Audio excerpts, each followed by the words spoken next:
Hello friends. आज मैं आपको एक कहानी बताऊंगा। तो ये कहानी है बहुत साल पहले की। तो एक राजा था और राजा को एक बच्चा होने वाला था। तो जब बच्चा हुआ तो राजा ने शपथ ली कि मैं मेरे बेटे पे कोई भी दुख आने नहीं दूंगा। ये जो बच्चा है ये उसकी जिंदगी में कभी दुख या परेशानी नहीं देखे। तो उस बच्चे को राजा ने बहुत ही ऐशो आराम से पाला। किसी चीज की दिक्कत नहीं थी। नौकर चाकर, खाना पीना, पैसा, जो भी बच्चे को चाहिए था वो उसे दिया जाता था। तो वो राजा को लगता था बहुत अच्छी बात है, मैं वो कर रहा हूँ जो सबसे अच्छी अच्छी चीज है मेरे बच्चे के लिए।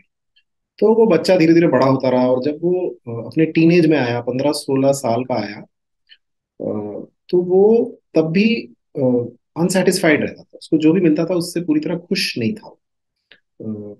और धीरे धीरे जब 17-18 साल का हुआ, तब तक उसे उसे लगा कि यार ये क्या जिंदगी है, मुझे तो इसमें बिल्कुल ही मजा नहीं आ रहा, मेरी लाइफ में इतने दुख हैं।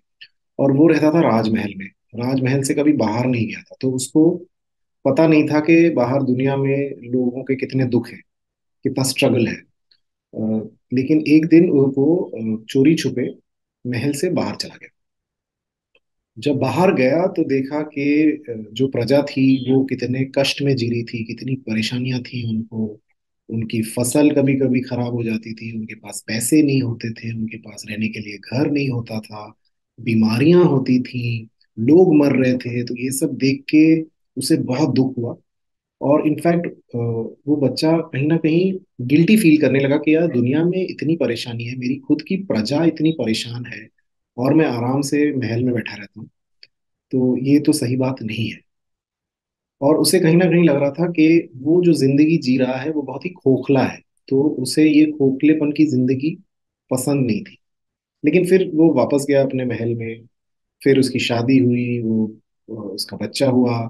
लेकिन उसको हर वक्त यही चीज खाई जाती थी कि ये जिंदगी में मैं कर क्या रहा हूँ, इतनी खोखली जिंदगी है मेरी, मुझे इस जिंदगी में कुछ और एक्सपीरियंस करना है। तो उसे लगा कि सब कुछ छोड़ के मैं चला जाता हूँ, मैं गरीबों की तरह रहता हूँ, बिल्कुल भिक्षु की जिंदगी जीता हूँ, तो फिर शायद मुझे कुछ प्राप्ति होगी, जिससे मुझे लगेगा कि हाँ मेरी जिंदगी की क्वालिटी इंप्रूव हुई है।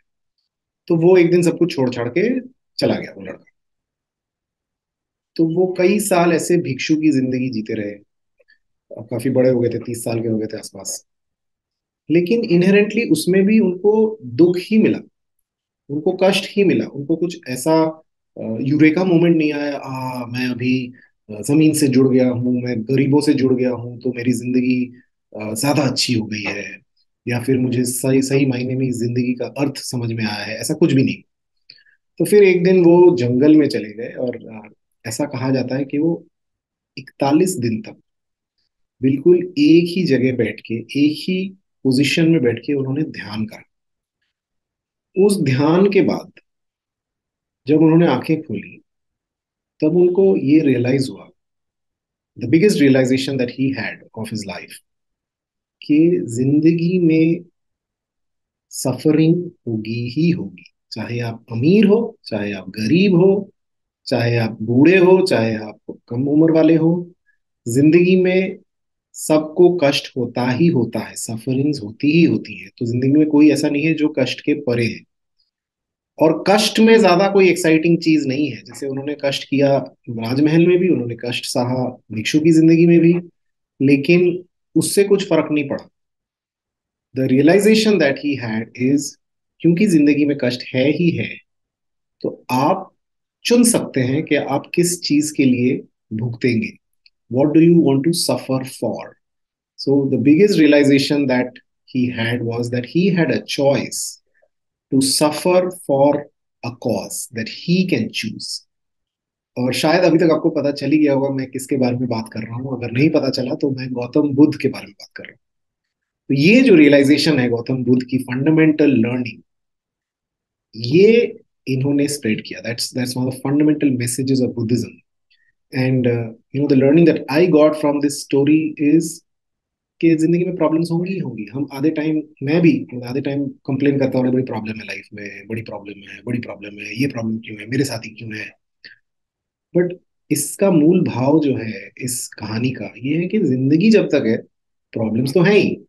अब वो मुझ पे है कि मैं किस प्रॉब्लम के पीछे भागूंगा, कौन सा प्रॉब्लम मैं चुनूंगा जिसके पीछे मैं भुगतना चाहता हूँ। गांधी जी ने एक प्रॉब्लम चुना, जो था इंडिपेंडेंस ऑफ इंडिया। हमारे फ्रीडम फाइटर्स ने एक प्रॉब्लम चुना, जो था देश को स्वतंत्र करने का। अब वो उन्होंने चुना, and that gave them a certain kind of life, a certain experience of life, a certain purpose in life.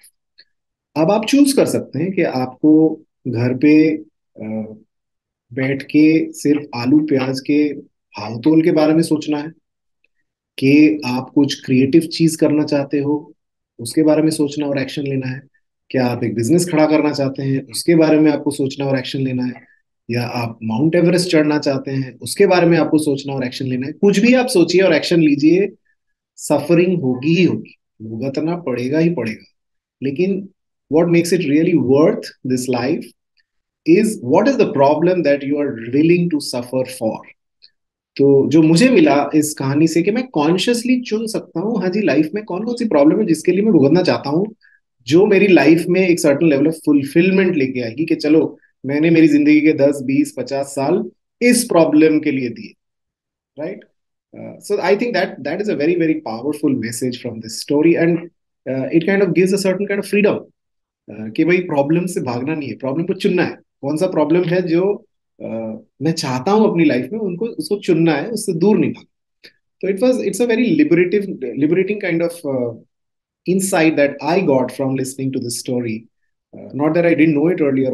Almost everybody knows about Gautam Budh, but the way this got narrated, it was very refreshing for me, and I thought that I should share this with the hope that it will be useful for my audience. आज के लिए इतना ही। Thank you so much. I will come back with a new video soon. Bye bye.